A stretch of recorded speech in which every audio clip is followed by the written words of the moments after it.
Hello dear students, welcome in ASC starter once again. Dear students, आज मैं आपको social science यानी कि सामाजिक विज्ञान का प्रैक्टिस पेपर का सॉल्यूशन करवाने जा रहा हूँ। ठीक है, ये 90 मिनट्स का जैसे कि आपका जो एग्ज़ाम है वो रहने वाला है। तो इस प्रैक्टिस पेपर से आप आइडिया ले सकते हैं कि आपका पेपर जो है वो कैसा होगा। देखिए, इसमें जो है टोटल 4 पार्ट रहेंगे। मैंने आपको मैथ्स का पूरा प्रैक्टिस पेपर करवाया है, अभी एसएसटी का मैं करवाने जा रहा हूँ। तो देखिए 4 पार्ट टोटल रहेंगे और सभी पार्ट जो है कंपलसरी है और ऐसा ही आपका पेपर भी आने वाला है। तो इसमें जो पार्ट ए होगा जो ठीक है, जो सेक्शन ए होगा, हिंदी इंग्लिश मीडियम दोनों के लिए वीडियो रहेगी। ठीक है, तो जो सेक्शन ए होगा ना उसमें 24 क्वेश्चन होंगे, आपको केवल 20 करने हैं। ऐसे ही सेक्शन बी के अंदर 22 होंगे, आपको ओनली 80 करने हैं। सेक्शन सी में 12 होंगे, आपको 10 करने हैं।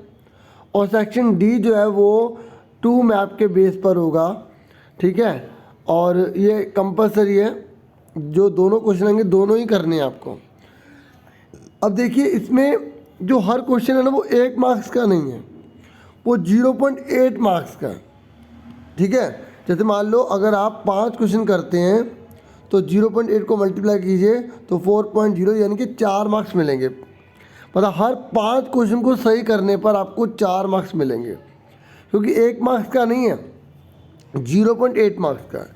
और जितने भी क्वेश्चन आएंगे उनमें 4 ऑप्शन होंगे, एक सही होगा, कोई भी नेगेटिव मार्किंग नहीं होगी। ठीक है, मतलब अगर आप गलत करते तो आपके नंबर नहीं कटेंगे। और मैं इसके बारे में डिटेल में मैथ्स में समझा चुका हूँ, आप वो वीडियो ज़रूर देखिएगा। अब फटाफट करते हैं, टाइप क्या था, तो आपको इन चारों में से बताना था। ठीक है, मैं सीधा आपको ज़्यादा टाइम नहीं लूँगा, सीधा आंसर बताता रहूँगा, क्योंकि इसमें कुछ ऐसा अंडरस्टैंडिंग वाले नहीं है। जहाँ मुझे ज़रूरत लगेगी मैं ज़रूर बताऊँगा। ठीक है, एक्स्ट्रा भी थोड़ा थोड़ा बताता रहूँगा आपको। देखो, जो टाइद है ना वो tax to paid directly to the state है, या a tax levied by church है, या करेंसी ऑफ फ्रांस है। तो आपको इन चारों में से एक ऑप्शन बताना है। तो जो टाइद है ना वो है चर्च के द्वारा वसूला जाने वाला कर, यानी कि सी आंसर है। और ऐसे अगर आपसे यहाँ पे टाइल पूछ लेता तो उसका आंसर जो होता ए होता। यहाँ टाइद है, ठीक है, तो टाइद जो वो चर्च के द्वारा लिए जाने वाला टैक्स है। ठीक है, तो नेक्स्ट है, ये टाइद है। ठीक है, नेक्स्ट है 18वीं शताब्दी में फ्रांसीसी समाज कितने स्टेट में विभाजित था। ठीक है, in 18th century French society were divided into how many state. तो टोटल जो है वो 3 पार्ट्स में डिवाइडेड है, प्रथम स्टेट, द्वितीय स्टेट और तृतीय स्टेट। प्रथम स्टेट में जो है पादरी आते हैं, ठीक है, जो क्लर्गी होते हैं वो आते हैं। सेकंड स्टेट के अंदर जो है जो कुलीन वर्ग के लोग आते हैं, किसान जो बड़े अमीर होते हैं। तीसरे स्टेट में जो है आम लोग आते हैं, जनरल पीपल आते थे, डॉक्टर हो गए, वकील हो गए, लॉयर हो गए, ठीक है, स्मॉल विलेजर्स हो गए, किसान हो गए, वगैरह वगैरह। आप फर्स्ट चैप्टर में देखेंगे तो आपको एक टेबल भी मिल जाएगी, उसमें जरूर पढ़िएगा। अब उसके बाद थर्ड क्वेश्चन है, ये कह रहा है गलत मिलान की आपको पहचान करनी है, इसमें से कौन सी चीज़ गलत लिख दी गई है। तो देखिए यहाँ पे लिखा है जॉन लॉक जो है शासक है। ठीक है, तो ये जो है बिल्कुल गलत था। ठीक है, जॉन लॉक कोई रूलर नहीं था। ठीक है, तो उसके बाद जो है इसका सी आंसर हो गया थर्ड वाले का। उसके बाद फोर्थ में आपको बता दूं, ये कह रहा है अपनी पूंछ मुंह में लिए हुए सांप प्रतीक है। मतलब आपने पिक्चर देखी होगी, ठीक है, फ्रांस जो पहला चैप्टर इतिहास का उसमें देखना, तो अपनी पूंछ जो है सांप ने मुंह में ले रखी है, तो उसको क्या मतलब होता है। ठीक है, उसका मतलब होता है बच्चों समानता। ठीक है, ये सनातनता। ठीक है, इंग्लिश में देखता हूँ क्या है। ठीक है, इंग्लिश में एटर्निटी बोलते हैं इसे। ठीक है, सनातनता बोलते हैं। ठीक है, तो बी इसका आंसर है। इसका मतलब पता है बच्चों क्या होता है एटर्निटी का, सनातनता का, कि देखो सांप ने जो है अपने मुंह में पूंछ डाल रखी है। ठीक है, तो मतलब उसके एंड कब होगा पता ही नहीं चलेगा, अनंत तक वो चीज़ रहेगी, ऐसा मतलब होता है इसका। ठीक है, अगला है 5वां क्वेश्चन। 5वें में बोला गया है कि ये जो दासों की आज़ादी है ना, ठीक है, ये किसका प्रतीक है। तो इसका आंसर आपको बताना है, मतलब दासों की आज़ादी का प्रतीक कौन सा है इनमें से। टूटी हुई जंजीर है, डहने वाली स्त्री है, त्रिभुज के अंडर, रोशनी बिखेरती आँख है, ये इनमें से कोई नहीं। आप इंग्लिश में पढ़ सकते हैं। द ब्रोकन चेन है, ठीक है, द विंग वूमेन है, ठीक है, the I with in a triangle radiating light है, नन ऑफ दिस है। A symbol of the freedom of slave, ठीक है, आपने देखा होगा टूटी हुई जंजीर बनी हुई है, तो वो इसका आंसर है। तो इससे ना आप आइडिया लो प्रैक्टिस पेपर से, और इसके आसपास की चीज़ें करो। जैसे ये जो टॉपिक है ना, इसको आप बुक में देखो तो उसके आसपास की सारी चीज़ें करो। पिक्चर बनी हुई है ना, टूटी हुई जंजीर वगैरह बहुत सारी बनी हुई है, आप देखना इतिहास के फर्स्ट चैप्टर में। उसके बाद है छठा, आपको मैचिंग करनी है इसमें से कौन सी चीज़ सही है, ठीक है। तो यहाँ पर लिखा हुआ है जो कामेट है वो भारत से है, ठीक है, मतलब तो ये गलत है, ठीक है, माफ़ कीजिएगा। कामेट तो उत्तराखंड के अंदर है ना, गढ़वाल में, और वहाँ पर जो है सेकंड हाईएस्ट माउंटेन माना जाता है। तो माउंट एवरेस्ट जो है ना वो नेपाल के अंदर है, तो ठीक है, तो ये जो है गलत है। तो अच्छा, हमसे सही पूछा गया था, ठीक है, मैंने सही बताया, ठीक है, तो मतलब सही मैचिंग करने, तो कामेट जो भारत का ही है, ठीक है। तो इसका आंसर जो है डी हो जाएगा, ठीक है ना। क्वेश्चन सही से पढ़ना चाहिए, तो मैंने ये समझ लिया कि कौन सा गलत है, ठीक है। मतलब यहाँ पर जो है आपसे पूछा गया सही मिलान कौन सा है, तो ये जो कामेट है ना यही भारत में है, ठीक है। बाकी सारे के सारे नेपाल में है या तिब्बत और नेपाल के बीच में पड़ते हैं, ठीक है। जैसे मेकालू जो है वो तिब्बत नेपाल में पड़ जाता है, ठीक है, बाकी ये तो नेपाल में ही है, ठीक है डियर स्टूडेंट्स। तो 6 का क्वेश्चन का आंसर डी हो गया। नेक्स्ट है, मेरा मित्र एक ऐसे देश का निवासी है जिसके देश की सीमा भारत के साथ नहीं लगती। तो आपको बताना है कि ऐसा कौन सा देश है जिसकी बाउंड्री जो है भारत के साथ नहीं लगती। तो भूटान की लगती है, बांग्लादेश की लगती है, नेपाल की लगती है, ईरान की नहीं लगती। तो ईरान इसका आंसर हो जाएगा बी। ओके, ये तो इजी था, अब इंग्लिश में भी पढ़ सकते हैं। My friend he is from a country that doesn't share its boundary with India, identify the country. तो ईरान हो जाएगा। ओके, नेक्स्ट है 82 डिग्री 30 मिनट पूर्वी देशांतर कहलाती है। तो ये जो भारत की है ना ईस्ट लॉन्गिट्यूड, इसे क्या कहा जाता है भारत की, ठीक है। देखिए जो ये है ना भारत की मानक मध्याह्न रेखा कहलाती है, ये ना 20 का आंसर है, ठीक है। प्राइम मेरिडियन ऑफ इंडिया कहलाती है ये। ओके, याद रखना इस चीज़ को। देखो जितने चैप्टर अच्छे से पढ़ाई, ये जियोग्राफी का पहला लेसन से है, ठीक है। आपको बहुत डीपली पढ़ने पड़ेंगे चैप्टर्स, क्योंकि आपको डाटा को लर्न करना है, ठीक है। तो इसका बी आंसर था। अब 9th पर आ जाइए, कह रहे हैं निम्नलिखित में से किस भारतीय राज्य की सीमा पाकिस्तान से नहीं मिलती। विच of the following state of India doesn't share its boundary with Pakistan. कौन सा राज्य जो पाकिस्तान के साथ टच नहीं होता, ठीक है। तो आपको पूरे इंडिया के मैप की नॉलेज होनी चाहिए डियर स्टूडेंट, इससे पता लग रहा है ऐसा पेपर आएगा। पंजाब, हिमाचल प्रदेश, राजस्थान या गुजरात। तो देखिए जो हमारा हिमाचल प्रदेश है उसकी बाउंड्री पाकिस्तान से टच नहीं होती है, अगर आपने मैप अच्छे से स्टडी की हो तो, ठीक है। तो इसका बी आंसर आ गया। नेक्स्ट है अरब सागर स्थित है। ये जो अरब सागर है ना ये कहाँ पर है बताइए। भारत के पूर्व में, भारत के पश्चिम में, भारत के उत्तर में, भारत के दक्षिण में। ये जो अरेबियन सी है ना ये कहाँ लोकेटेड है इंडिया में। East of India, west of India, north of India या साउथ ऑफ इंडिया है, ठीक है। अगर आपने मैप अच्छे से करा है तो आपको पता होगा कि ये कहाँ पर है, वेस्ट ऑफ इंडिया, ठीक है। बी आंसर है इसका, भारत के पश्चिम में। नेक्स्ट है हिमालय के सबसे उत्तरी श्रृंखला को कहा जाता है। जो हिमालय का जो सबसे उत्तरी श्रृंखला है, देखो हिमालय को 3 भागों में बांटा जाता है, ठीक है। तो एक हिमाद्री होता है, शिवालिक होता है, तीसरा हिमाचल होता है। तो ये सबसे उत्तरी की बात कर रहा है, ठीक है। The north most range of the Himalayas is called. तो हिमालय के जो नॉर्थ मोस्ट है ना हिमालयस को 3 पार्ट में डिवाइड किया जाता है, हिमाद्री, फिर सेकंड नंबर पे हिमाचल, फिर थर्ड नंबर पे जो है शिवालिक आ जाता है, ठीक है। और तो सबसे उत्तरी कौन हुआ, हिमाद्री हुआ, ठीक है। तो इसका आंसर डी आ गया, Himadri. Okay dear students, next है भांगर है। भांगर किसे कहते हैं, ठीक है। इंग्लिश में भी भांगर आप पढ़ सकते हैं।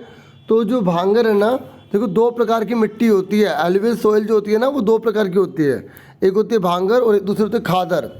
खादर जो होती है वो नई मिट्टी होती है, भांगर पुरानी मिट्टी होती है, ठीक है। अगर आपसे न्यू पूछता तो आप खादर पे टिक करते, भांगर पूछा तो वो ओल्ड वाली है, ठीक है। बी आ गया। ओके, इसका बी आंसर है। पुराने जलोढ़ मैदान जो होते हैं ना, ये पुरानी जो मिट्टी जो होती है उससे हम बोलते हैं। नेक्स्ट है 13 क्वेश्चन, तो इसका समझ में आ गया ना बी। 13 का देखिए, निम्नलिखित में से किसने 2002 में पाकिस्तान में लीगल फ्रेमवर्क ऑर्डर लागू किया, ठीक है। तो लीगल फ्रेमवर्क ऑर्डर जो है वो किसने लागू किया था, ठीक है, विच among the following issue legal framework order in 2002 इन पाकिस्तान। तो आपको 13 क्वेश्चन का आंसर देना है। तो उस समय जो है परवेज मुशर्रफ थे पाकिस्तान के, तो उन्होंने किया है। ठीक है, परवेज मुशर्रफ जी है इसका आंसर। ठीक है, तो उसके बाद नेक्स्ट है 14 में किस प्रकार की सरकार में शासक लोगों द्वारा चुने जाते हैं। बताओ, लोगों द्वारा जो चुने जाते लोग हैं ना, वो कौन सी गवर्नमेंट का टाइप होता है। In which form of government ruler are elected by the people. तो हमारे देश के अंदर जो जनता ही तो चुनती है, पीपल ही तो चुनते चूज करते हैं। तो वो क्या हुआ, लोकतांत्रिक हुआ यानी कि डेमोक्रेसी हुआ। तो इसका बी आंसर है। ठीक है डियर स्टूडेंट्स, ये तो इजी था।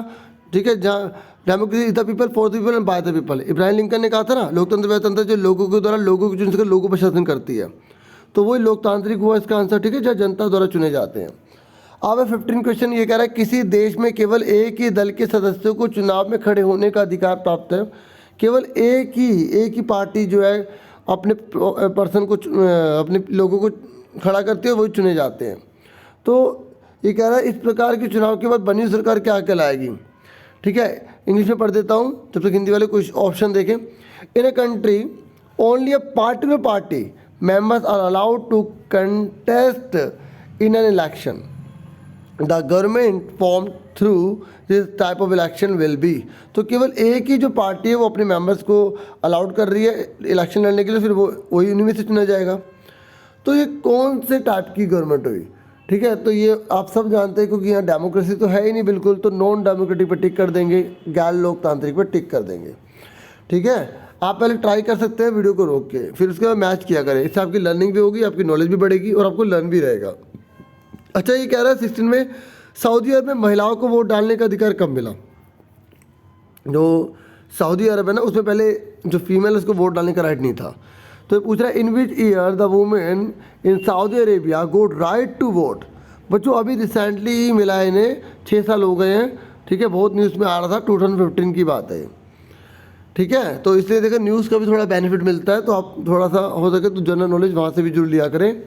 केवल पढ़ाई तक अपने आप को लिमिटेड ना रखें अगर आप जीवन में सक्सेस पाना चाहते हैं। तो आगे कह रहा है 17 में निम्नलिखित में से किसने स्वतंत्रता के बाद भारतीय रियासतों के विलय में निर्णायक भूमिका निभाई।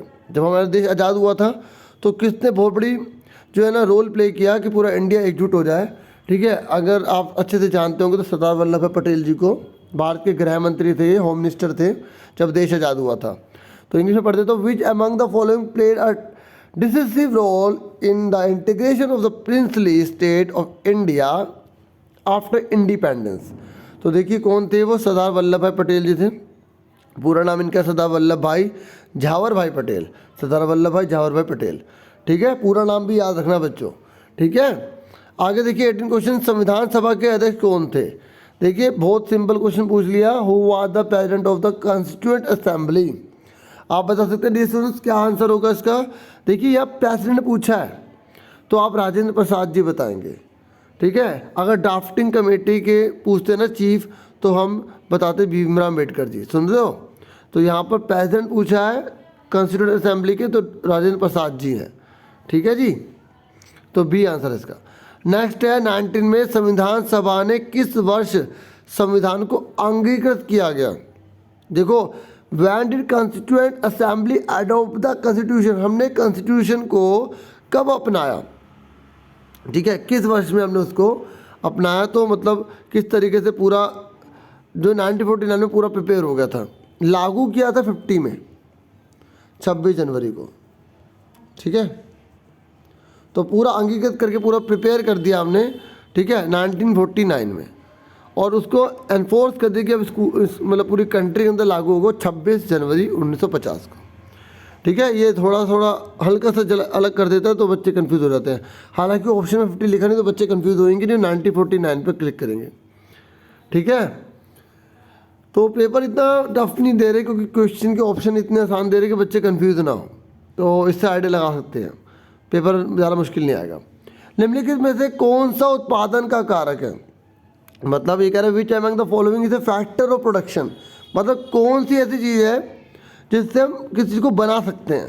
जैसे आप मशीन बना रहे हैं, आप गेहूँ चावल उगा रहे हैं, तो कौन कौन सी चीज़ का यूज़ होगा। आप देखिए लैंड के बिना चावल गेहूँ उगा लेंगे, नहीं ना, लेबर भी चाहिए ना, काम करने वाले लोग भी तो चाहिए, और पैसा भी चाहिए, मतलब पैसे मतलब कैपिटल मतलब मशीन, ठीक है, पैसा भी ले सकते हैं उसमें। तो ऑल ऑफ द अबव, ये तो बहुत ईजी क्वेश्चन था, ठीक है।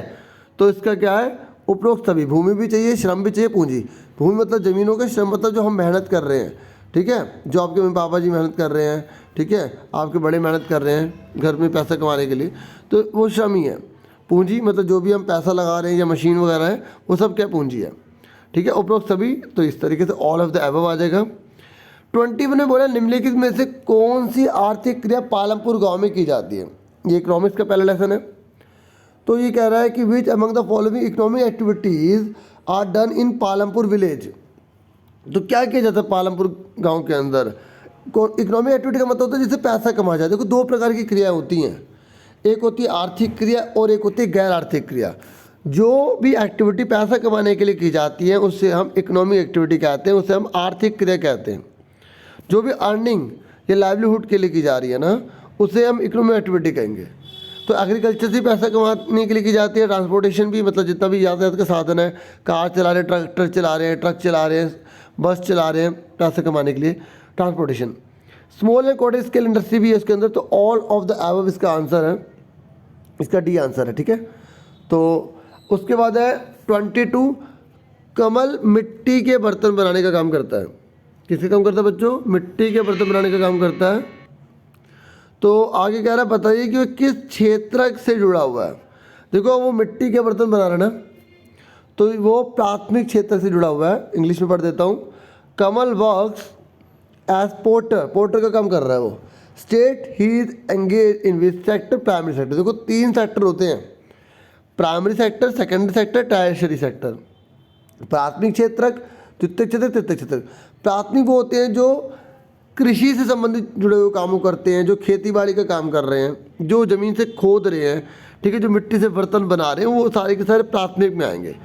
द्वितीयक का मतलब बच्चों ये होता है कि जो कच्चा माल लेकर ना कुछ बनाए, जैसे कपास से कपड़ा बना दिया तो सेकेंडरी में आएगा।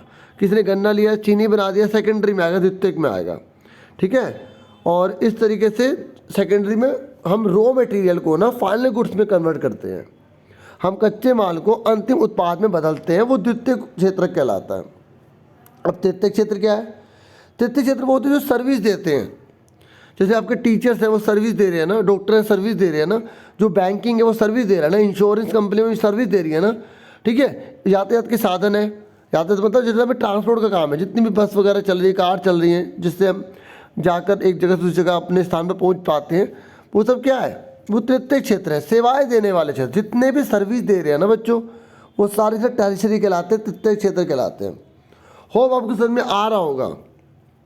अब 23 देखिए, ये कह रहा है संविधा एक, अच्छा मैं इसको दोबारा बता दूं, इसका ना ए आंसर है प्राइमरी सेक्टर, ठीक है। पोल्ट्री का जो काम है प्राइमरी में आता है।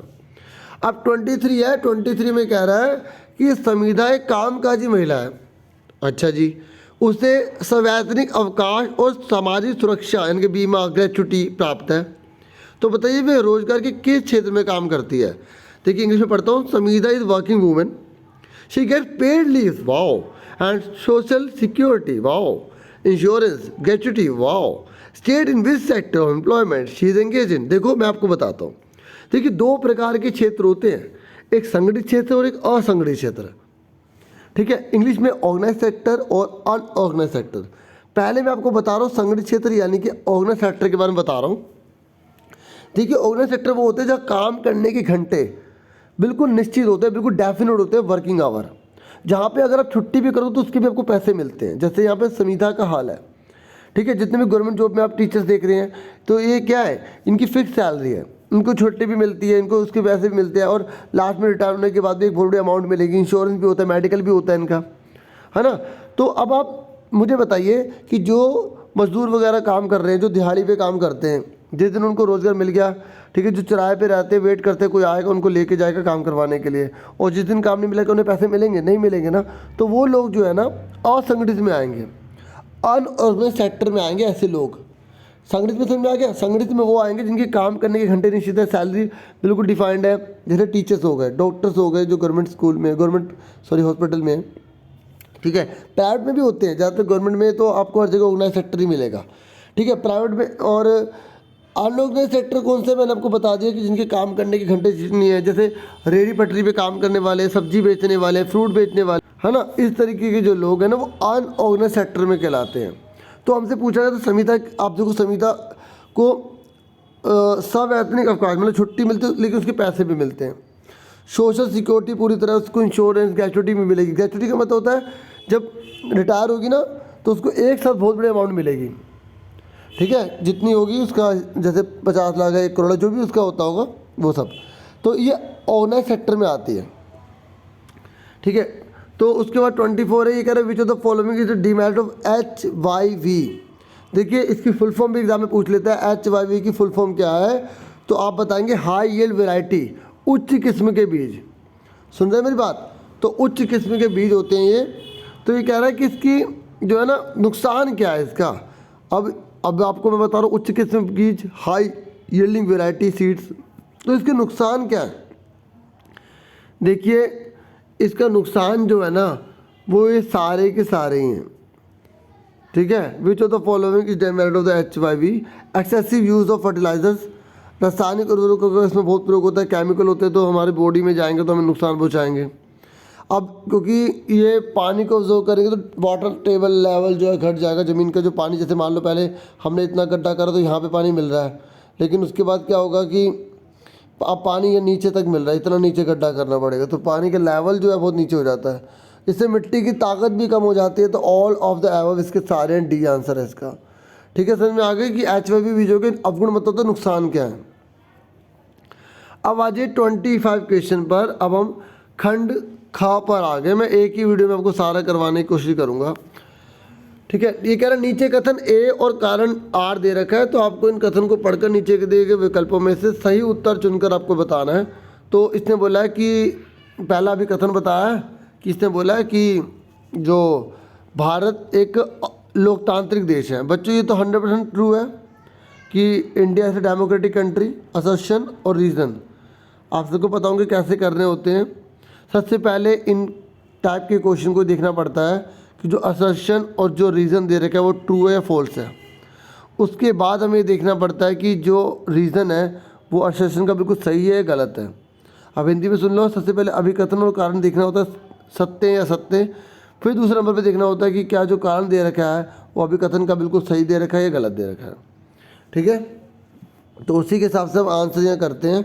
सबसे पहले हम देखेंगे दोनों सत्य हैं या असत्य हैं। भारत एक लोकतांत्रिक देश है, 100% ट्रू है। भारत में जनता द्वारा चुने प्रतिनिधि सारे निर्णय लेते हैं, ठीक है, और ये भी जो है बिल्कुल ठीक है।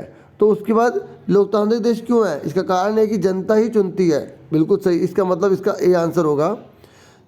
ए तब टिक किया जाता है जब दोनों के दोनों सही हो और कारण जो है वो बिल्कुल सही बता रहा हो अभिकथन के बारे में, ठीक है। तो इसका आंसर जो है क्या होगा, ए होगा। होप आपको इंग्लिश और हिंदी दोनों में समझ में आ गया होगा कि इंडिया जो है वो एक डेमोक्रेटिक कंट्री है, ये भी ट्रू है। इंडिया में जो पीपल है वही सारे डिसीजन लेते हैं, ये भी ट्रू है। और ये रीज़न बिल्कुल सही बता रहा है, सारे डिसीजन पीपल लेते हैं इसलिए डेमोक्रेटिक है, ठीक है। तो इसका आंसर जो ए था। अब आ जाइए 26 क्वेश्चन पर। 26 क्वेश्चन में बोल रहा है कि आपको चूज़ करना, सही से चूज़ करना है कि क्या सही होगा। तो देखिए, तो आप पहले पढ़िए। रिपब्लिक लिखा है यहाँ पर, लिबर्टी लिखा है, जस्टिस लिखा है, गणतंत्र लिखा है, स्वतंत्रता लिखा है, न्याय लिखा है। तो हम देखते हैं, सबसे पहले पढ़ते हैं। नागरिक कैसा सोचे, किस तरह अपने विचारों को व्यक्त करे और अपने विचारों का अमल करे, इस पर कोई अनुचित पाबंदी नहीं होगी, ठीक है। ये ए जो है ये कह रहा है कि there is no unreasonable restriction on the citizen in what they think, how they wish to express their thoughts, ठीक है। तो ये बात जो है वो कौन कहता है, रिपब्लिक कहता है, लिबर्टी कहती है, ठीक है, ये जस्टिस कहती है। तो ये स्वतंत्रता ही हमें कहती है, ठीक है। तो दूसरे का जो ए होगा, अब चेक कर लो कि इसमें कौन सा ऑप्शन है जिसमें दूसरे का ए कह रहा होगा, ठीक है। आप देख सकते हैं कि दूसरे का ए तो खाली पहले में लिखा है, यानी कि इसका ए आंसर ही करेक्ट है। फिर भी हम एक और चेक कर लेते हैं। ये कह रहा है citizen can not be discriminated on the ground of the caste religion and gender. ठीक है, तो ये कह रहा है सिटीजन जो है उसके साथ किसी के प्रकार के धर्म जाति के आधार पर कोई भेदभाव नहीं होगा, मतलब न्याय होगा उसके साथ। ठीक है, तो अब आप देखो जो बी है वो तीसरे का है। और ये भी देख लेते हैं भारत का प्रमुख लोगों द्वारा चुना होगा, ना कि किसी वंश या राज घराने द्वारा। तो ये गणतंत्र हुआ। तो पहले का सी, तो देखिए ये बिल्कुल सही है। यहाँ पहले का सी, दूसरे का ए, और ठीक है, और तीसरे का जो बी, ये बिल्कुल सही बन रहा है। तो ये पहले वाले आंसर है इसका। ठीक है डियर स्टूडेंट्स, तो आप यहाँ पे आराम से इंग्लिश में पढ़ सकते हैं। ठीक है, पहले का यहाँ पर ए है इसका। क्लियर हो गया? आगे देखिए, अब उसके बाद है 27 क्वेश्चन कह रहा है। 27 में कह रहा है निम्नलिखित में से किस देश से प्रेरणा लेकर समकालीन दुनिया के अधिकांश देश अपने संविधान की शुरुआत एक प्रस्तावना से करते हैं। ये कह रहा है taking inspiration from which of the following country most of the contemporary world have chosen to begin their constitution with preamble. देखिए कौन से देश से शुरुआत करी थी प्रीएम्बल की, तो ये यूनाइटेड स्टेट ऑफ अमेरिका है। ठीक है, तो इसका आंसर जो है सी है, संयुक्त राज्य अमेरिका से ही सबने इसकी शुरुआत करी थी। इसमें मैं ज़्यादा नहीं कुछ कहूँगा। 28 पर आ जाइए। भारत एक धर्मनिरपेक्ष देश है। India is a secular country. इसका क्या मतलब होता है? तो इसका मतलब होता है बच्चों कि जो इंडिया है ना, ठीक है, वो किसी भी धर्म को मानने की पूरी स्वतंत्रता देता है। इसी को ही बोलते हैं पंथनिरपेक्ष। अब देखो किस में लिखा है कि भारत में सभी लोग सभी धर्मों को अपना सकते हैं, किसी भी धर्म को अपना सकते हैं। तो कौन सी लाइन कह रही है? दूसरी लाइन कह रही है। ठीक है, तो इसका citizen have complete freedom to follow any religion. India के जो लोग हैं वो किसी भी धर्म को अपना सकते हैं। तो ये बी में ही बोला गया, तो इसे ही बोला जाता है सेकुलर। ठीक है, आगे नेक्स्ट है 29। ये कह रहे एक लोकतांत्रिक देश में उसके प्रत्येक नागरिक के वोट का मूल्य होता है। In a democratic country the value of vote of each citizen is, मतलब भारत के अंदर चाहे अमीर व्यक्ति जो 500 करोड़ कमा रहा है, 100 करोड़ कमा रहा है, 2 करोड़ कमा रहा है, तो कोई 20 रुपये कमा रहा है, कोई 40 रुपये कमा रहा है, तो उन सबके जो वोट की वैल्यू वो कैसी होगी आपसे पूछा जा रहा है। आप सब जानते हैं कि भारत में कोई अमीर हो या गरीब हो, हर एक व्यक्ति का वोट एक के बराबर ही होगा, इक्वली होगा। ठीक है, ये नहीं है कि अगर कोई अमीर है तो उसका अकेला वोट 100 जनों के बराबर हो जाए, नहीं, उसका भी एक जने के बराबर ही होगा। तो इक्वल आंसर है इसका। ठीक है, उसके बाद आ जाइए 30 क्वेश्चन पे। 30 क्वेश्चन में कह रहा है नीचे कथन ए और कारण आर दिए गए हैं, फिर इसको पढ़ के बिल्कुल वैसे ही करना जैसे हमने करा था, सेशन और रीजन में दे रखा है। तो देखिए कह रहा है चीन एक अलोकतांत्रिक देश है। China is called a non democratic country. ठीक है, क्यों? क्या ये सही है गलत है पहले बताइए। हाँ, ये ट्रू है कि चाइना एक लोकतांत्रिक देश नहीं है, अलोकतांत्रिक देश है। ठीक है, अब इसका कारण है कि चीन के लोगों के पास चुनाव में कोई विकल्प नहीं होता, तो ये भी ट्रू है। तो इसके बाद अभिकथन और कारण दोनों ही सही है, और कारण भी सही बता रहा अभिकथन के बारे में, तो इसका भी ए आंसर होगा। ठीक है, इंग्लिश में पढ़ते तो China is called a non democratic country. इसका रीज़न है कि people do not have choice in the election, क्योंकि देखो वहाँ एक ही सरकार है। ठीक है, और एक ही पार्टी है वहाँ पर, वही खड़ी होती है, वही चुनाव में लड़ती है। तो काय का लोकतंत्र है भाई? वहाँ नहीं है ना कोई लोकतंत्र, क्योंकि वहाँ दूसरी पार्टी को राइट ही नहीं है। तो वहाँ पे नॉन डेमोक्रेसी पाई जाती है, उसका ए आंसर होगा। नेक्स्ट देखिए 31। ये कह रहा है निम्नलिखित में से लोकतंत्र के पक्ष में कौन सा तर्क उचित है? तो ये कह रहा है कि आपको बताना विच of the following is a valid argument in favour of democracy. तो ये कह रहा है कि आपको बताना है इसमें से कौन सी, क्या एक सही है? मतलब आप देखिए इसमें बता रहा है कि कितने ऑप्शन सही हैं इसके। एक सही है, दोनों सही हैं, तीनों सही हैं। ठीक है, तो इसे पढ़ते हैं। कह रहा है बेहतर निर्णय लेने की संभावना होती है। बिल्कुल सही। डेमोक्रेसी के अंदर भैया बहुत बहस होती है, तो डिसीजन बहुत अच्छे लिए जाते हैं। ठीक है, और डिबेट होती है, मतलब नागरिकों का सम्मान बढ़ता है। बिल्कुल सही है। Enhance the dignity of citizen, ये भी बिल्कुल सही है डियर स्टूडेंट्स। थर्ड लिखा है कि निर्णय लेने में देरी होती है। ठीक है, leads to delay in decision making. तो ये कह रहा है कि जो निर्णय लेने में देरी होती है, देखो देरी तो हो सकती है, ठीक है, लेकिन जो है ना डिसीजन वो अच्छे लिए जाते हैं। और अगर मेजोरिटी की गवर्नमेंट है तो डिसीजन में देरी नहीं होती है, तो हम इसको पूरी तरह सही नहीं कहेंगे, इसलिए हम फर्स्ट एंड सेकंड जो है बिल्कुल सही कहेंगे, इसलिए इसका आंसर जो है बी होगा। ठीक है, इसका बी आंसर है। क्लियर हो गया। नेक्स्ट आ जाइए 32 पर। तो बी आंसर समझ में आ गया आपको। 32 में क्या कह रहा है, आज़ादी की लड़ाई के दौरान भारतीय राष्ट्रीय कांग्रेस के किस नेता ने 8 अन्य नेताओं के साथ मिलकर 1928 में भारत का संविधान बनाया। देखिए 1928 में हमने अपना संविधान बना दिया था, ये याद रखना आपको। इन 1928 विच of the following Indian national Congress leader drafted Indian constitution along with 8 other Congress leaders. तो इसका आंसर याद रखना मोतीलाल नेहरू है। इस बात को आप याद रखेंगे, 1928 को भी याद रखना और मोतीलाल नेहरू को भी याद रखना। ठीक है, इसमें मैं अलग अलग ऑप्शन नहीं पढ़ूंगा, फिर आप कंफ्यूज हो सकते हैं। नेक्स्ट है, फिर वही आ गया अभिकथन और वो, तो इसको थोड़ा दोनों इंग्लिश हिंदी में आप देखिएगा।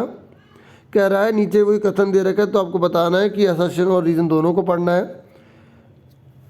तो यहाँ पर जो लिखा है, अरुणाचल प्रदेश और गुजरात के स्थानीय समय में 2 घंटे का अंतर है। अगर आपने पहला चैप्टर पढ़ा है जियोग्राफी का, तो आप कहेंगे बिल्कुल 100% ट्रू है, दोनों में 2 घंटे का अंतर होता है ना। दूसरा, प्राइम मेरिडियन इंडिया का 82 डिग्री 30 मिनट है। अभी हमने ऊपर के ऑप्शन में भी पढ़ा था जी, पढ़ा था। तो इसका मतलब ये रीज़न भी सही है, क्योंकि इसी की वजह से 2 घंटे का अंतर होता है, तो इसका भी ए आंसर है। क्लियर हो गया। भारत के मानक समय रेखा का मान 82 डिग्री 30 मिनट है, ये बिल्कुल सही कारण है, और इसी वजह से यहाँ पर 2 घंटे का अंतर होता है, तो इसका ए आंसर है। ठीक है, इसका ए आंसर है। क्लियर हो गया आप सबको। 33 का ए आंसर। अब 34 बहुत ही ईजी है। ये कह रहा है कौन सी चीज़ भारत से रिलेटेड है और ट्रू है।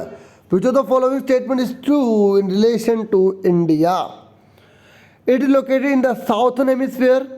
ये साउथर्न हेमिस्फीयर में पहुंचा दिया इंडिया को, बताओ। ये तो गलत है साफ, इंडिया तो नॉर्थ में है, हाँ या ना, नॉर्थर्न हेमिस्फीयर में है।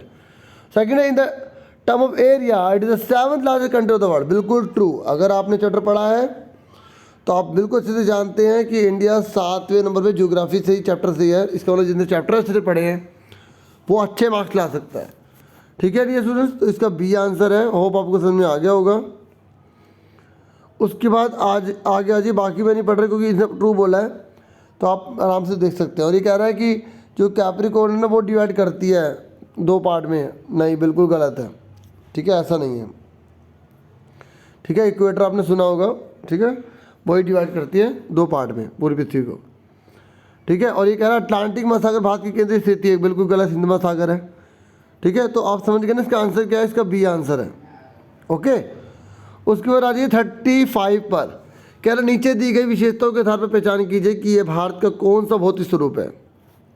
देखिए, identify the physiographic division of India on the basis of features given below. देखो मैं आपको बता दूं कि इंडिया के जो फिजियोग्राफिक है वो टोटल 6 पार्ट में डिवाइडेड है। आप चैप्टर पढ़िएगा ज्योग्राफी का। ठीक है, तो फर्स्ट के बाद जो चैप्टर है उसको पढ़िएगा और आप उसमें देखिएगा कि इंडिया को 6 पार्ट में डिवाइड किया गया और कौन कौन से हैं। ठीक है, तभी आप अच्छे से कर पाएंगे, क्योंकि खाली इन ऑप्शन से काम नहीं चलने वाला। सुन रहे हैं? अगर अच्छे मार्क्स लाने तो खूब पढ़िएगा। अब ये कह रहा है कि आपको 3 फीचर दे रखी है, आपको छांटना है कि इनमें से किसकी फीचर है। तो देखिए यहाँ लिखा है कि टेबल एंड शेप्ड है, टेबल की तरह है। It is compose of old crystalline igneous से बना हुआ है, मेटामॉर्फिक रॉक से बना हुआ है। आप सब जानते हैं कि जो मेटामॉर्फिक से बना हुआ है वो पेनिसुलर है, हाँ या ना, प्रायद्वीपीय पठार है। फिर भी और पढ़ लेते हैं। इट कंसिडर 2 मेजर डिवीजन, बिल्कुल सही। इसके अंदर 2 सबसे बड़े डिवीजन पाए जाते हैं, सेंट्रल हाईलैंड, ये भी आपसे पूछ सकता है, डेक्कन प्लेटू पूछ सकता है, डेक्कन प्लेटू किसका पार्ट है, तो आप बता देंगे कि प्रायद्वीपीय पठार का है। तो बहुत सिंपल था ये क्वेश्चन तो। ठीक है, पेनिसुलर प्लेटू इसका आंसर है। नेक्स्ट पर आ जाइए 36 में बरकान। देखिए बरकान पूछ रहा है आपसे, बरकान पूछ रहा है। बरकान क्या है? अगर आपको ध्यान में होगा, ठीक है, तो आप बालू के जो अर्धचंद्र का जो टीले बनते हैं रेगिस्तान में, ठीक है, तो वही है ये। ठीक है, क्रिसेंट शेप ड्यून्स, ठीक है, सैंड ड्यून्स भी कहा जाता है।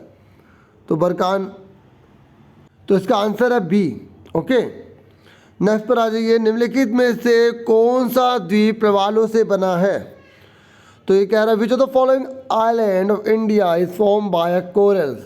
तो कोरल से कौन सा बना है? आपने वर्कशीट में भी बहुत बार देखा होगा, बाकी चैप्टर्स में है, ठीक है। लक्षद्वीप है, ठीक है, लक्षद्वीप ही बना हुआ है इससे, मैं इसमें ज़्यादा टाइम नहीं लूँगा। लक्षद्वीप कोरल से बना हुआ है, ये मोस्ट इम्पोर्टेंट है, याद रखना मोस्ट इम्पोर्टेंट, क्योंकि एग्जाम में लक्षद्वीप बोल किससे बना तो कोरल पे टिक करेंगे, ठीक है। तो आगे देखिए 38 कह रहा है गोवा के दक्षिण में स्थित पश्चिमी तटीय पट्टी कहलाती है। जो गोवा के जो पश्चिम में जो तटीय पट्टी है, the western coastal strip located in the south of Goa is called, ठीक है, आपको ये अच्छे से पता होना चाहिए, उसे मालाबार कहते हैं। डी ऑप्शन है इसका, ठीक है, मालाबार।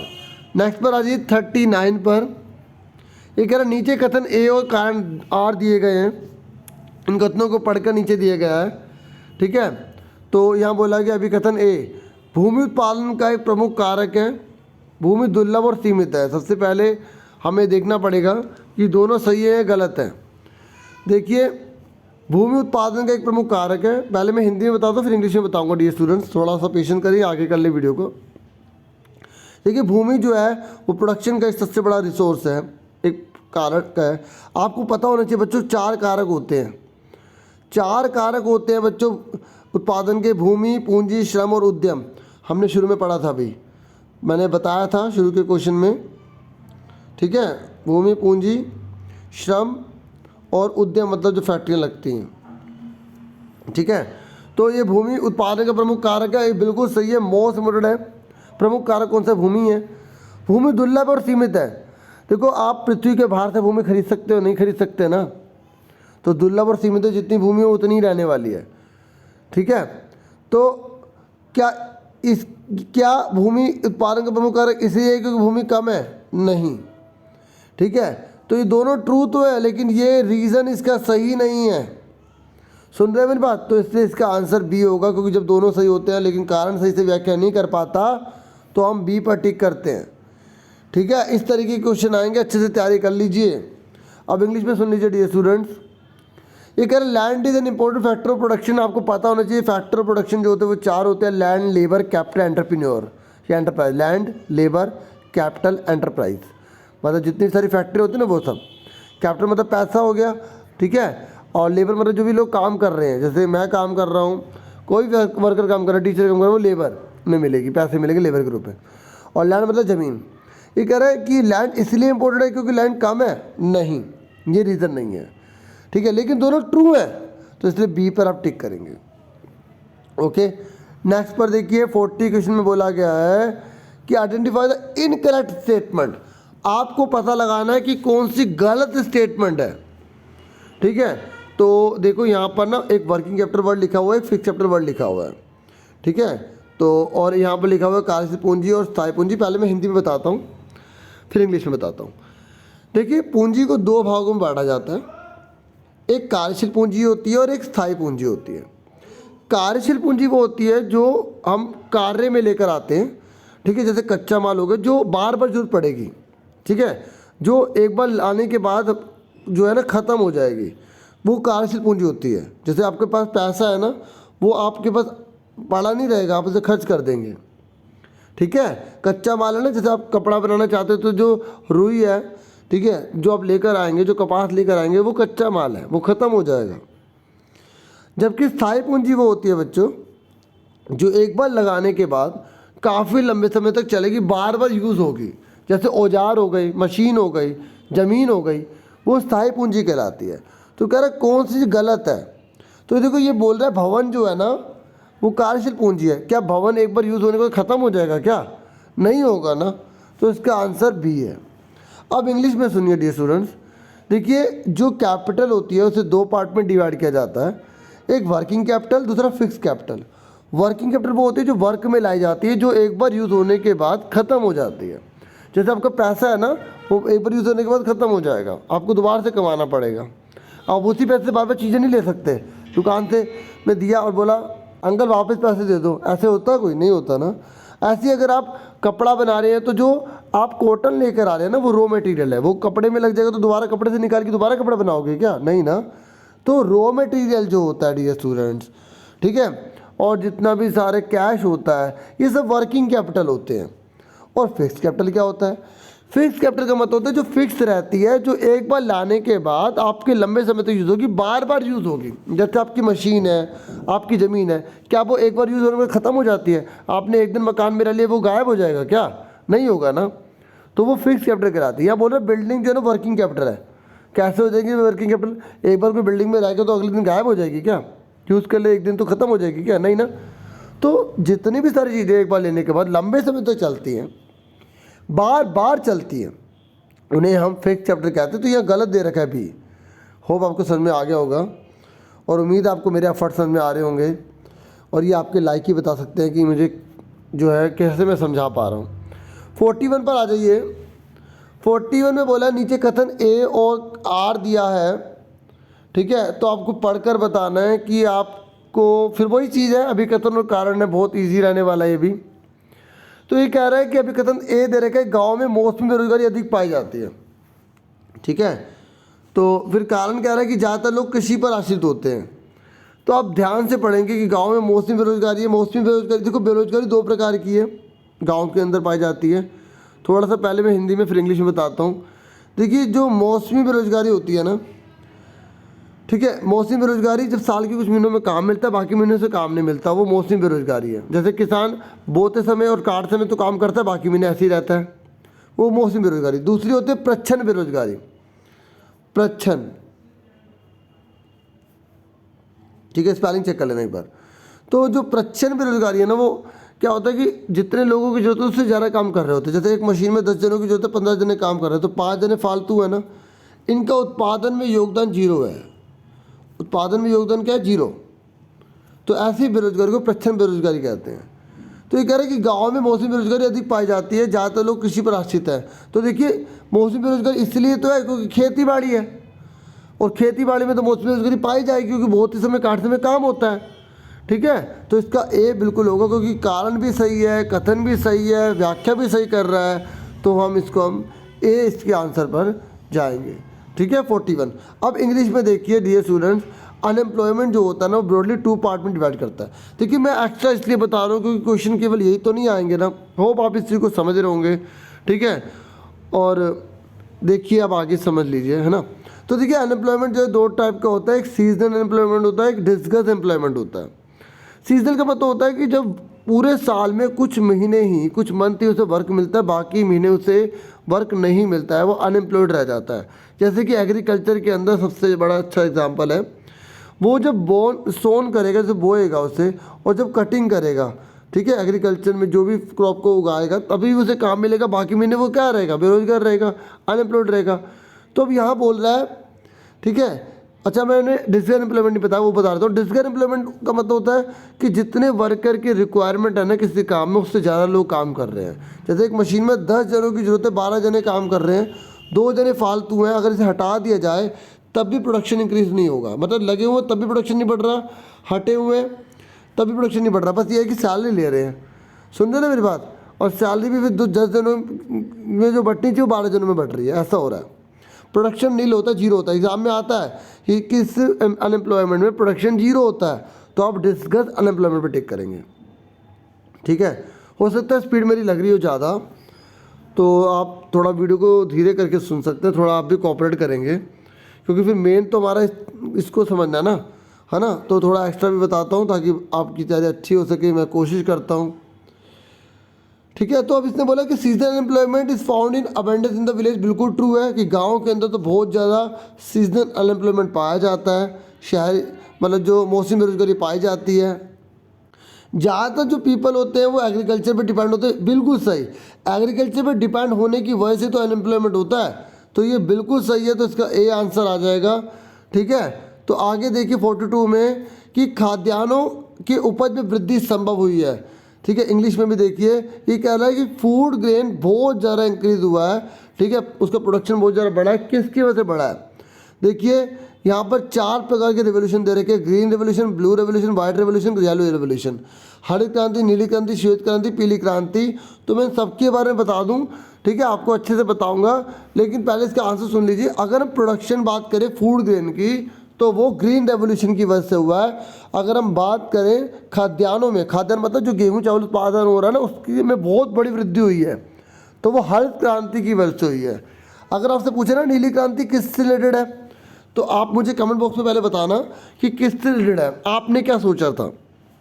अगर आप बताना चाहते हो तो मुझे अच्छा लगेगा आपके कमेंट्स, इससे हो जाता है कि मुझे पता लगता है हाँ भी आप कुछ मेरी वीडियोस को वैल्यू दे रहे हैं। ठीक है, बाकी अब मैं आपको बताता हूँ नीली क्रांति जो होती है ना, उसमें मछली के उत्पादन को बढ़ाना था। ठीक है, कई बच्चे नील सोच लेते हैं, इंडिगो सोच लेते हैं, तो वो नहीं है इसका आंसर। ठीक है, नीली क्रांति से मतलब है, ब्लू रिवोल्यूशन से मतलब है मछली के उत्पादन को बढ़ाना, क्योंकि तमिलनाडु कर्नाटक इन जगह बहुत बड़ी जरूरत थी इसकी। श्वेत क्रांति का मतलब होता है दूध का उत्पादन बढ़ाना, वाइट रेवोल्यूशन। और येलो रेवोल्यूशन का मतलब होता है बच्चों, जो पीली क्रांति ना वो सरसों का उत्पादन करना था, तेल का, ऑयल का। ठीक है, मतलब मस्टर्ड ऑयल जो होता है, सरसों का जो तेल होता है। ठीक है, तो इसका आंसर तो समझ में आ गया ना, ए है। ठीक है ये स्टूडेंट्स, ए इसका आंसर है। उसके बाद नेक्स्ट देखिए, अच्छा आप टेलीग्राम जरूर ज्वाइन कर लीजिएगा, टेलीग्राम पर मैं जो पीडीएफ होते हैं वो प्रोवाइड कर देता हूँ। ठीक है, और इसकी आंसर की भी मैं प्रोवाइड कर दूंगा आपको। ठीक है, जिन्होंने समझ लिया है वो आंसर की भी टेलीग्राम पर देख सकते हैं। टेलीग्राम का चैनल का नेम वही है, ASC स्टार्टर, जो चैनल यूट्यूब पे चैनल का नाम है वही टेलीग्राम का भी है। हो सकता है इससे ज़्यादा टेलीग्राम लोगों ने बना रखी हो ASC स्टार्टर के नाम से, तो आप देख लेंगे तो आपको पता लग जाएगा। उसमें लगभग 780 के ऊपर जो है जो मतलब बच्चे जुड़े हुए हैं। ठीक है, अब 43 देखिए, ये कह रहा है नीचे दिए गए कथन ए और आर है वही सेम बोल रहा है, तो आप फटाफट देख लेते हैं 43 में क्या कह रहा है। 43 में कह रहा है कि फ्रांस में बढ़ते करों से सबसे ज़्यादा तीसरे स्टेट प्रभावित थे। ठीक है, पहले हिंदी में पढ़ूंगा फिर इंग्लिश में। फ्रांस में केवल तीसरे स्टेट को ही कर देना होता था। बिल्कुल सही, बिल्कुल सही है ये कि फ्रांस में 3 स्टेट में बढ़ा था ना, मैंने बताया था, प्रथम स्टेट, द्वितीय स्टेट, तृतीय स्टेट। पादरी वर्ग आते थे, द्वितीय में कौन आते थे, जो कुलीन वर्ग के लोग होते, तीसरे में आम लोग आते थे। तो तीसरे वर्ग के ऊपर सारी बंदिशें थी, उन्हें सारा टैक्स देना पड़ता था। ठीक है, और इसलिए वो ज़्यादा प्रभावित होते थे। बिल्कुल सही है, अभिकथन भी सही है, कारण भी सही है, और कारण बिल्कुल सही बता रहा अभिकथन के बारे में, तो ए पे टिक कर देंगे आप। ठीक है, अब इंग्लिश में देखिए डियर स्टूडेंट्स, ये कह रहा है the third state was most affected by rising taxes in France. France के अंदर बहुत ज़्यादा टैक्स लग रहा था, तो थर्ड स्टेट बहुत ज़्यादा अफेक्टेड हो रहा था। इसका रीज़न ये है क्योंकि उन्हीं को टैक्स देना पड़ता था खाली। बिल्कुल सही है, बिल्कुल ट्रू है डियर स्टूडेंट। जो फ्रांस था ना 3 स्टेट में पड़ा था, फर्स्ट, सेकंड, थर्ड, तो थर्ड वालों को सारा टैक्स देना पड़ेगा, तो वही तो अफेक्टेड होंगे सबसे ज़्यादा। हाँ या ना, तो इसका ए आंसर है। दोनों ट्रू भी हैं और रीज़न बिल्कुल सही एक्सप्लेन कर रहा है सेशन को। ठीक है, तो इसका ए आंसर हो गया। अब देखिए 44 में क्या कह रहा है, पहले हिंदी में बताता हूँ। ठीक है, फ्रांस में 1793 से 1794 जो है कि काल को आतंक का युग कहा जाता था। ठीक है, और रॉबेस्पियर ने दंड और नियंत्रण की सख्त नीति अपनाई थी। बिल्कुल सही डियर स्टूडेंट, रॉबेस्पियर ने तो बहुत बुरा हाल कर रखा था फ्रांस के अंदर। तो ये 44 जो है ना, इसमें दोनों बिल्कुल ठीक हैं, इसका ए आंसर होगा। ठीक है, इंग्लिश में पढ़ते तो द पीरियड फ्रॉम 1793 टू 1794, पूरा एक साल जो था ये, is refer to as a reign of terror. ठीक है, पूछता भी रेन ऑफ टेरर जो है किससे जुड़ा, तो रॉबेस्पियर से जुड़ा हुआ था। ठीक है, इसकी जो पॉलिसी बहुत ज़्यादा सीवियर कंट्रोल थी, पनिशमेंट बहुत ज़्यादा देता था, तो इसलिए बहुत बुरा समय था उस समय, इसलिए बहुत ज़्यादा यहाँ पर जो है ना रेन ऑफ टेरर कहा गया। तो दोनों सही है, तो इसका ए आंसर होगा। जब दोनों सही होते हैं और रीज़न बिल्कुल सही एक्सप्लेन करता है ना सेशन को, तो हम ए पर टिक करते हैं।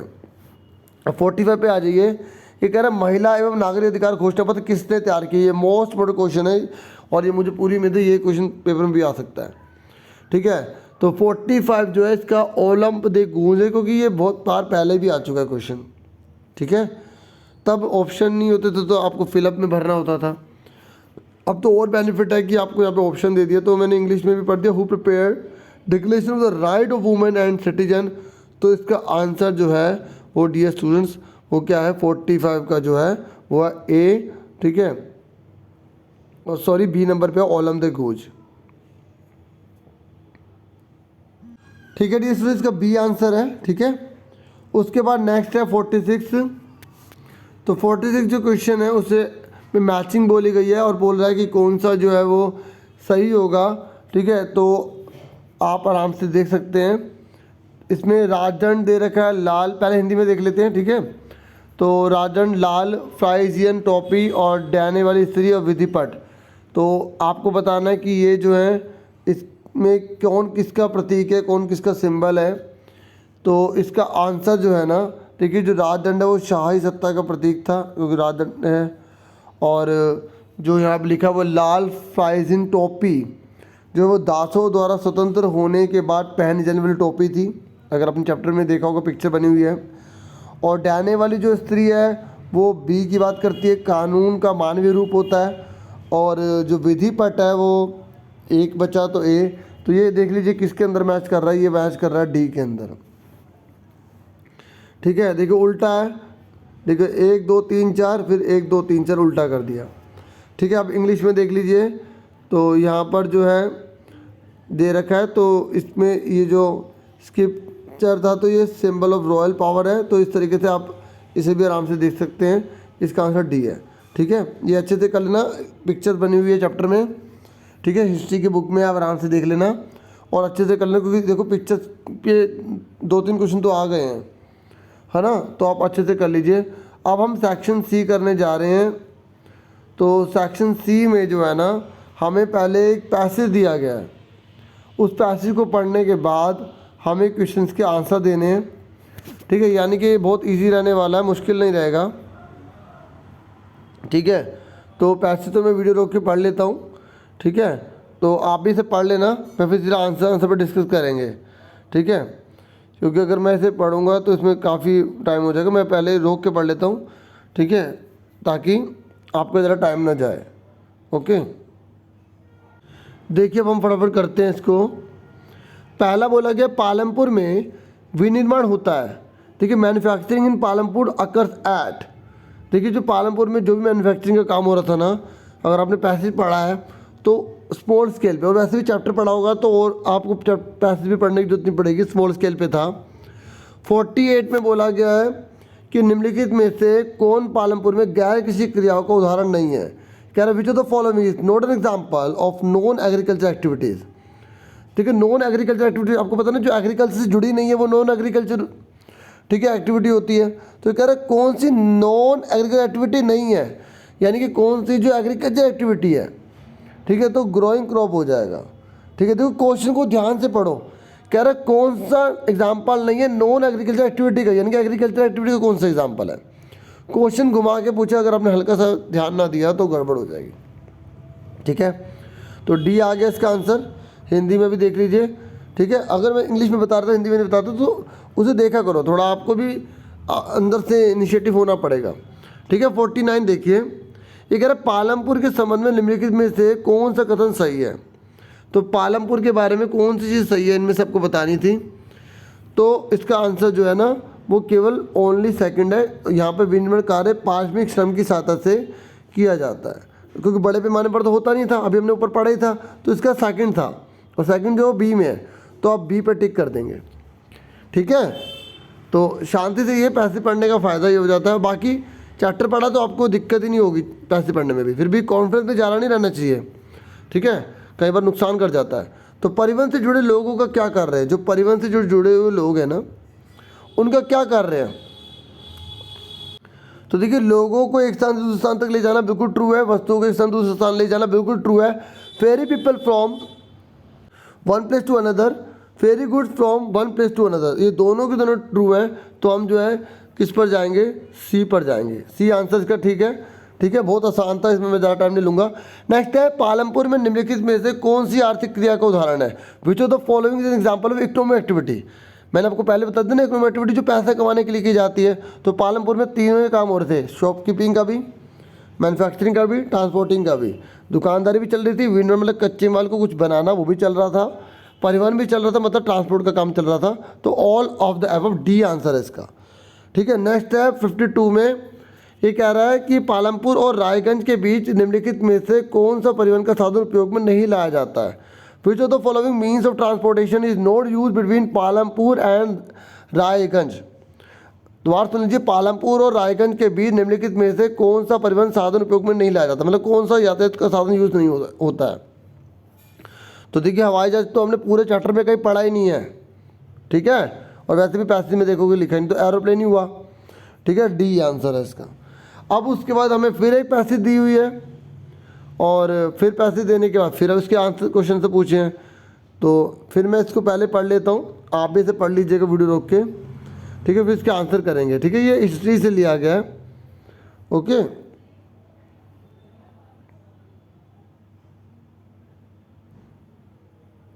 अब देखिए फटाफट पहला क्वेश्चन पूछा गया है 53, मध्य वर्ग खिलाफ थे। जो मध्य वर्ग थे ना वो किसके खिलाफ थे 53 में? तो वो थे जन्म आधारित विशेषाधिकार के। ठीक है, तो ये लिखा है मिडिल क्लास वाज अगेंस्ट तो प्रिविलेज बाय बर्थ। ठीक है, और अगर आप चाहेंगे, जैसे आप कहेंगे सर आप ये पैसे पढ़ दिया करें, तो अब तो मैंने नहीं पढ़ा। ठीक है, तो आप मुझे एडवाइस दे सकते हैं कमेंट बॉक्स में। ठीक है, क्योंकि मैं चाहता था कि खुद आप पहले खुद भी पढ़ के देखें। ठीक है, तो अब उसके 53 के बाद है 54। ये कह रहा सरकार के अंदर सत्ता विभाजन का मत किसने प्रस्तुत किया? अगर आपने पैसे पढ़ा है तो आप सोचिए किसने किया था, तो सीधा हमने मांतेस्क्यू ने, है ना, मांतेस्क्यू। नेक्स्ट है निम्नलिखित में से कौन मध्यम वर्ग का भाग नहीं था? मध्यम वर्ग में कौन नहीं था बच्चों? ठीक है, तो 55 को इंग्लिश में देख लेते हैं। विच of the following was not a part of middle class? से कौन नहीं बिलोंग कर रहा था? ठीक है, merchant, labours, administrative official, lowers. मैंने इसलिए नहीं पढ़ा, फिर हिंदी में पढ़ता, इंग्लिश में पढ़ता, इसलिए ना मैंने खुद ही वीडियो रोक के पढ़ लिया था। तो जिसमें प्लीज़ इसमें कॉपरेट करना। ठीक है, तो नाराज ना होना, मतलब ये कहने का मतलब था। ठीक है, तो मजदूर है इसका। ठीक है, तो 50, क्योंकि मध्यम वर्ग में मजदूर नहीं शामिल किए गए थे, और हमने देखा था चैप्टर में जब आपने पढ़ा होगा तो मध्यम वर्ग जो वो खुद भी उसके खिलाफ से हो गए थे। ठीक है, चलो वो फिर ज़्यादा बड़ा हो जाएगा। तो इसका आंसर क्या है 55 का मजदूर। ठीक है, तो इसलिए जो है इसमें चारों में केवल एक ही यहाँ क्या था, केवल सेकंड, तो बी आंसर हो गया। ठीक है, तो 55 का जो है बी आंसर है। तो ये ऑप्शन नीचे दे रखे हैं, तो ये है। ठीक है, ये ओनली सेकंड। अब आ जाए 56 पे, कह रहे किसी भी व्यक्ति की सामाजिक हैसियत का आधार उसकी योग्यता ही होनी चाहिए। इस मत का समर्थन इसमें से किसने नहीं किया था? A person social position must be dependent on is merit who are not in favour of this. तो इन चारों में से कौन मना कर रहा था कि भाई जो है ना उसकी प्रतिभा जो है ना वो उसकी योग्यता जो है, ठीक है, वो नहीं होनी चाहिए। किसी व्यक्ति के सामाजिक हैसियत का आधार उसकी योग्यता ही होनी चाहिए।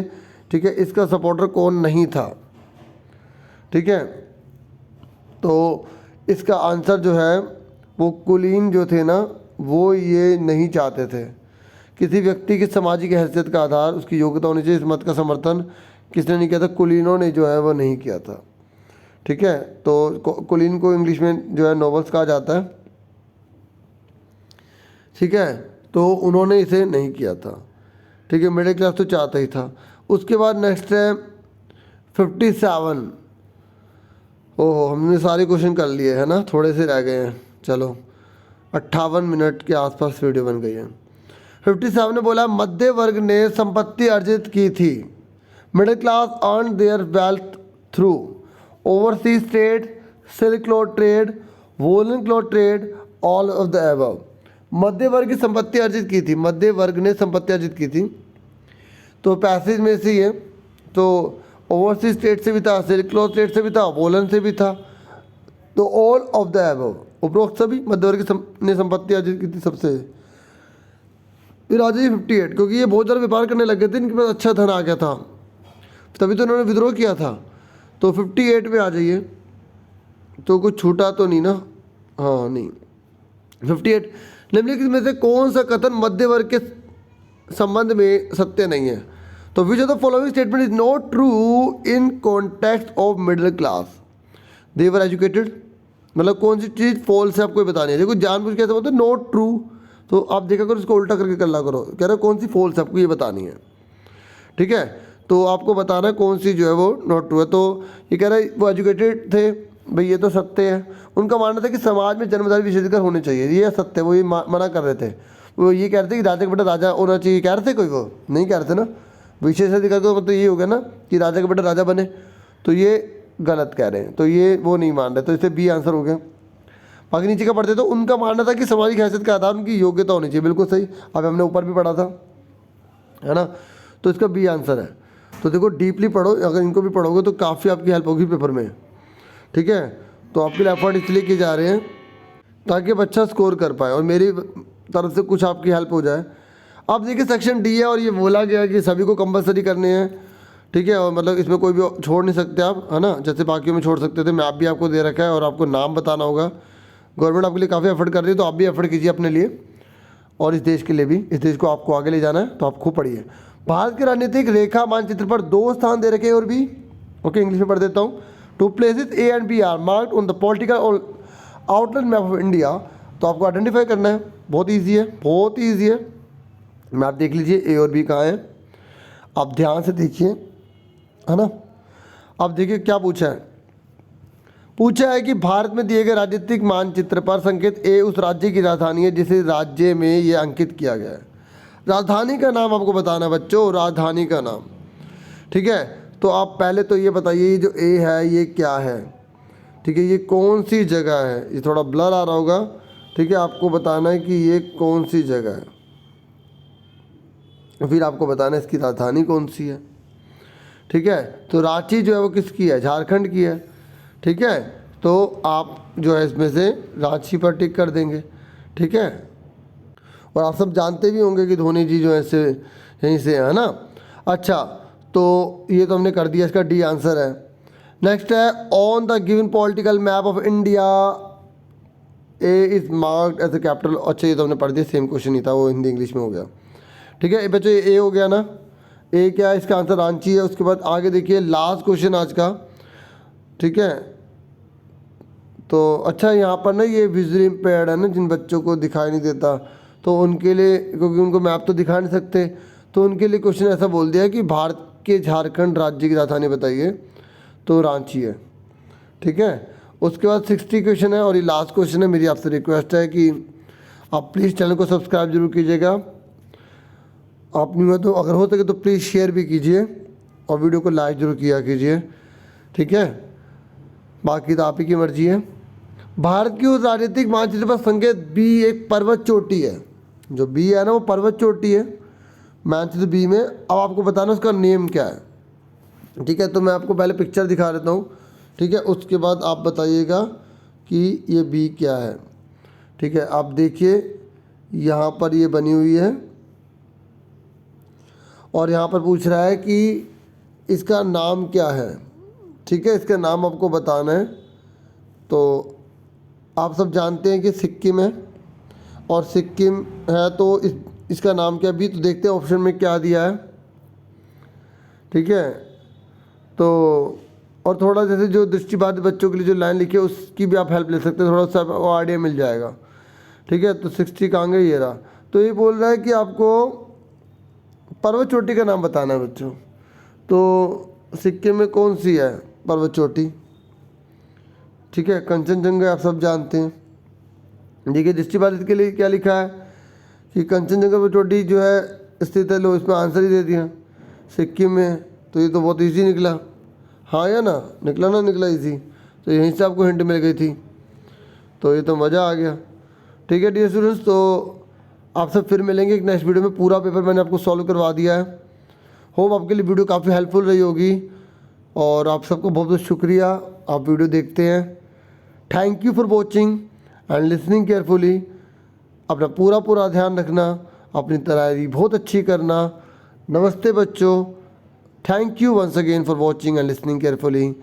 Take care of yourself, dear students.